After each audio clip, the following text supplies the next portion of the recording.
Hello and welcome to Against the Tide TV. My name is Katarzyna Wierbol and today I'm joined via Skype by Pastor Bob Kraft from Hong Kong.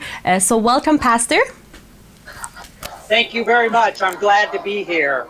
I want to tell you about these protests. There's two of them going on at the same time now, and I want to show you how many. I would say at least 20,000 people, could be a lot more than that. Okay. So what we're seeing right now is the civil servant protest, correct? Well, actually, there are two, and they're right next to each other.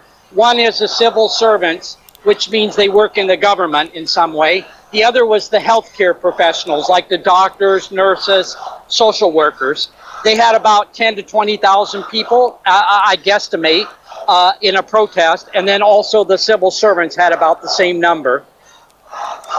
And I think this is I believe this is the first time that government employees have took to the streets to promote their disapproval of the government and to show their support for protesters, correct?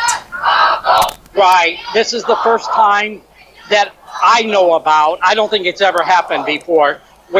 So basically you have the government not exploding but imploding, because these are people who work in the government that are coming out and they're protesting, and they're very unhappy with the government. They've said they're very unhappy with it.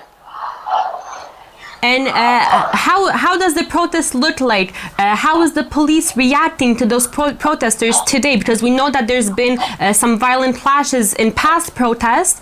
So how does it look today?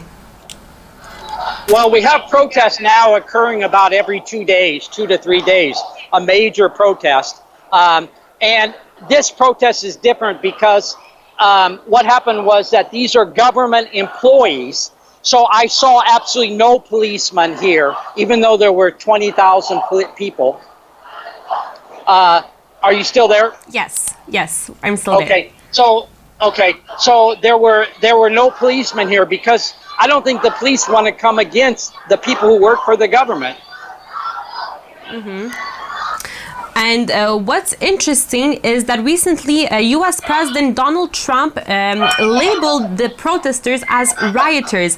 And he said, and I quote, that the issue is between Hong Kong and that's between China, because Hong Kong is a part of China. So what is your take on President Trump's words? Okay, I couldn't catch all of it because of the connection, but you're talking about President Trump. Yes. As I understand it, President Trump, I follow what he says about Hong Kong. He just basically is saying he wants the communist China government to do the right thing. Of course, that can mean a lot of things to different people. And I agree with that. He do the right thing, but he's not really defining what the right thing is. And these people are shouting, "Free Hong Kong" and "Liberate Hong Kong." So their viewpoint is very simple. They want freedom, they want liberty, they want independence. He hasn't said that. And we've seen in past protests, protesters holding up signs and banners calling for President Trump's help. So it's going to be interesting as well to see how this situation plays out and what the U.S. is willing to do or not regarding that situation in Hong Kong.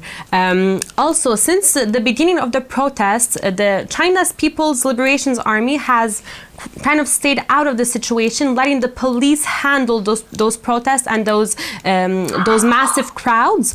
But now we've seen a propaganda video released by China's Liberation Army showing footage of anti-riot drills. So of course, when we think of the use of the PLA against protesters, we think of the Tiananmen Square massacre, which occurred 30 years ago. So how do you think that this is going to play out? Are we going to see history repeat itself?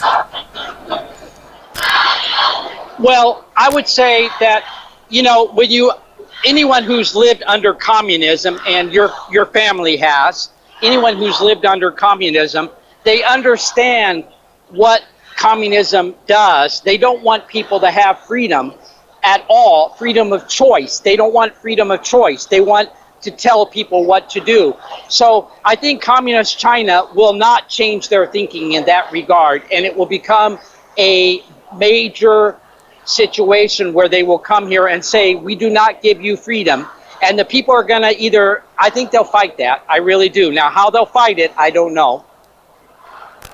And do you think that we're going to see the army intervene in some way against protesters? If you want my honest opinion, I would say yes. Simply because I studied communism for 55 years, both in the Soviet Union and in other countries. And I will say that their history is to stand violently against people who are seeking freedom of choice. Mm-hmm.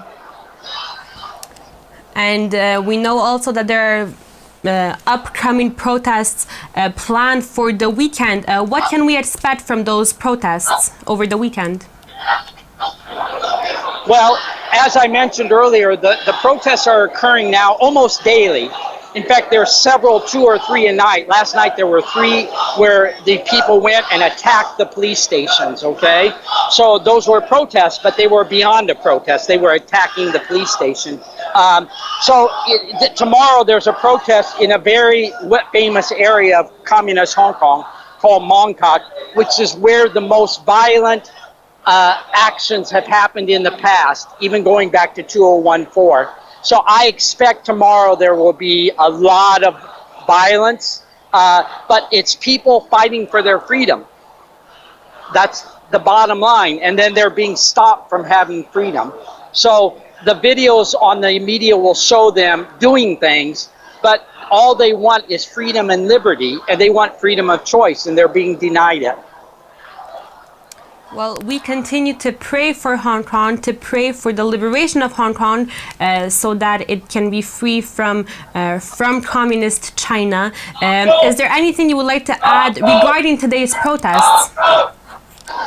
Well, you know, I know you're doing a great job with what you're reporting, and I want to thank you for that, because I don't want to see communist China come to Poland and begin to take over in different ways, like with manufacturing, with education, and they flood your country with people, and then all of a sudden you lose control. I don't want to see that. That's exactly what happened here in Hong Kong. The people were flooded with people from communist China who had communist thinking, and the government took over. I don't want to see that for Poland. So that's my desire, and that's why I come on and I speak to you. Well, we appreciate that a lot. We've had an interview with your friend, Mr. Chapman Chen, not long ago, and he spoke also about what connects Hong Kong to Poland, saying that Poland also has been under communist rule, so that we can relate to what's happening there in Hong Kong. So, as I said, we continue to pray for you. We do what we can to help you, to support you, and we wish everybody to be safe, and we wish Hong Kong to be free. So, okay, well, thank you and God bless, and I'll keep praying for you guys in Poland. Thank you very much. So this was Pastor Bob Kraft. My name was Katarzyna Wierbol, and this was Against the Tide TV. Thank you.